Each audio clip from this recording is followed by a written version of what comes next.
Welcome to The Explainer.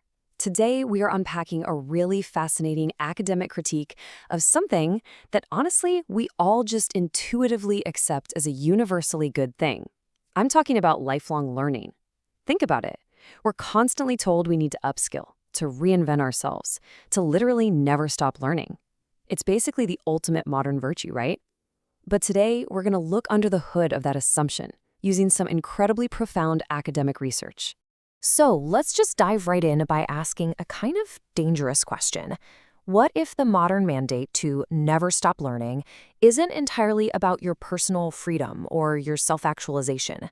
What if instead it's actually a subtle, highly effective mechanism of societal control? I know, that sounds a little bit like a conspiracy theory at first glance, but stick with me here, because the scholarship on this is absolutely mind-bending, and it will completely change how you view your own career and your education. This brilliant premise is the absolute foundation of the book we're exploring today, Foucault and Lifelong Learning, Governing the Subject, edited by Andreas Figes and Catherine Nicole. The contributors to this text use the post-structuralist theories of the famous French philosopher Michel Foucault to examine modern education. And what's crucial here is that they aren't just asking if lifelong learning is good or bad. Instead, they're asking a much deeper question. How does lifelong learning operate as a form of power? And what kind of citizens does it actually turn us into?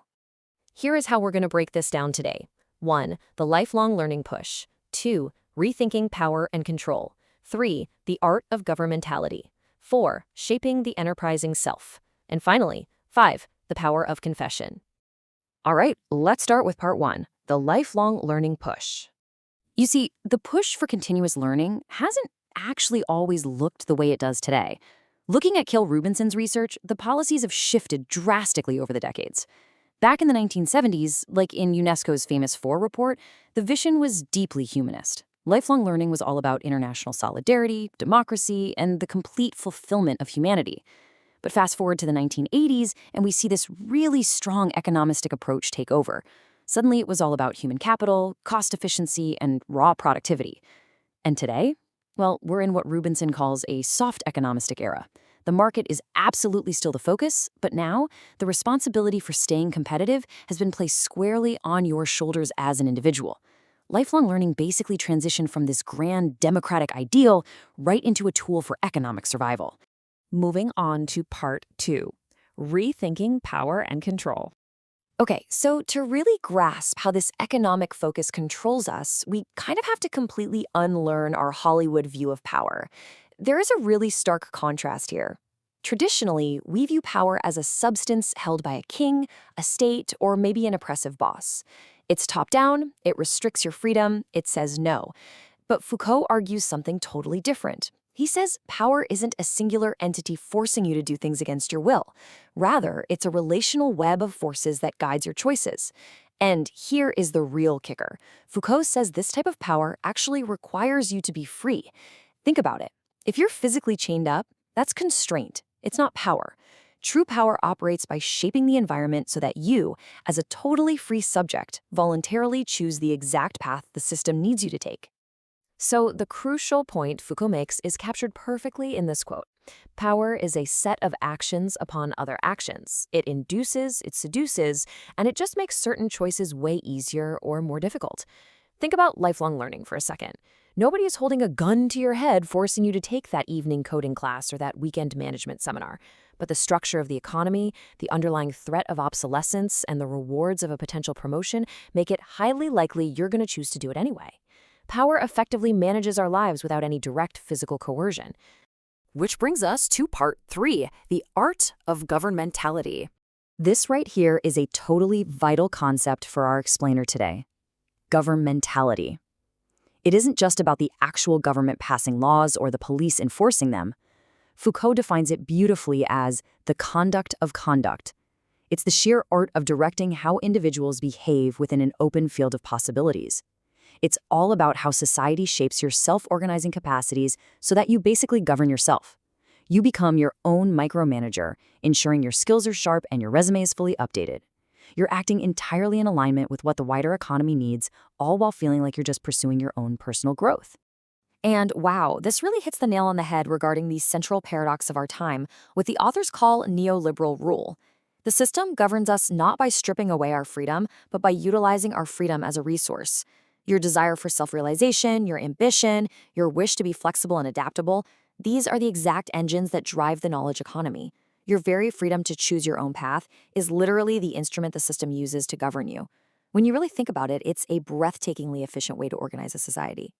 Let's shift gears to part 4, shaping the enterprising self. So, how exactly does this shape the specific kind of person the system needs us to become? Well, first we have to get our heads around the idea that lifelong learning is what academics call a discourse. Now, in this context, a discourse isn't just a casual conversation. It's a hugely powerful set of rules, meanings, and practices that literally shape who we are and what we think is even possible. It defines what is considered true or normal. The discourse of lifelong learning creates the learner as an object of knowledge. It tells us that being a learner is inherently good, it's necessary, it's normal, and it even provides the criteria to judge whether we're actually doing it right. Because of this discourse, lifelong learning policies shape us into what sociologist Nicholas Rose calls enterprising subjects. We begin to view our own lives as businesses that require constant, lifelong upgrades. We essentially become the CEOs of Me Incorporated. We strive to be flexible and innovative, and crucially, this is the big one, we accept all the risks. If you get laid off because your skills are outdated, the discourse tells you it's not the economy's fault. No, it's your fault for not being an enterprising enough lifelong learner. We completely internalize the goals of the economy as our very own personal objectives. Now, I want to point out, this level of analysis isn't just some fringe internet theory. As we can see from the publication details of our source text, it is deeply embedded in modern academic inquiry, published by major institutional presses like Routledge. These scholars are urgently trying to show us that these aren't just abstract, lofty philosophical ideas. They are the actual blueprints for how our modern institutions define knowledge, competence, and even failure. The discourse is very real, and it has real material effects on our daily lives and our self-worth. All right, final section, part 5, the power of confession. So here is the million-dollar question. How exactly does this system get us to willingly, enthusiastically participate? Ask yourself, if power isn't being forced upon us, how do we end up doing exactly what the economic system needs? Why do we voluntarily sit in performance reviews, meticulously write out 5-year plans, and talk to career counselors about our deepest professional insecurities and aspirations? Why does it feel so incredibly good, so liberating even, to map out our self-improvement? Well, the answer, according to Foucault, lies in confessional practices. Think about it. Historically, confession was a religious practice meant to police the soul. But today, it has been totally secularized into education and management. By talking to career advisors, keeping reflective portfolios, or writing those student-centered self-assessments, we are directly engaging in modern confession. We take our messy internal desires and we make them visible, structured, and calculable for an expert. And in doing so, we become a case to be managed. We accept the regulation, but because we are talking about our own goals and our own desires, it feels like self-improvement and empowerment rather than control. Ultimately, this is literally the masterstroke of the lifelong learning discourse. It transforms learning from a joyful pursuit of basic human curiosity into a strict moral obligation. In the modern knowledge economy, to stand still, to actually be satisfied with what you already know, is painted not just as a poor career move, but as a personal, moral failure. You're failing yourself, your potential, and society at large. The docile body of the old industrial age has been completely replaced by the active, learning subject of the digital age. And that brings us right to the core of today's explainer. The next time you get that familiar, gnawing anxiety that you should really be taking another course, reading another business book, or endlessly optimizing your life, just ask yourself this. Is this will to learn truly your own innate desire, or is it the brilliant, invisible machinery of a system that governs you through your very own freedom? It's definitely a lot to think about. Thanks so much for joining me on The Explainer, and keep questioning what you take for granted.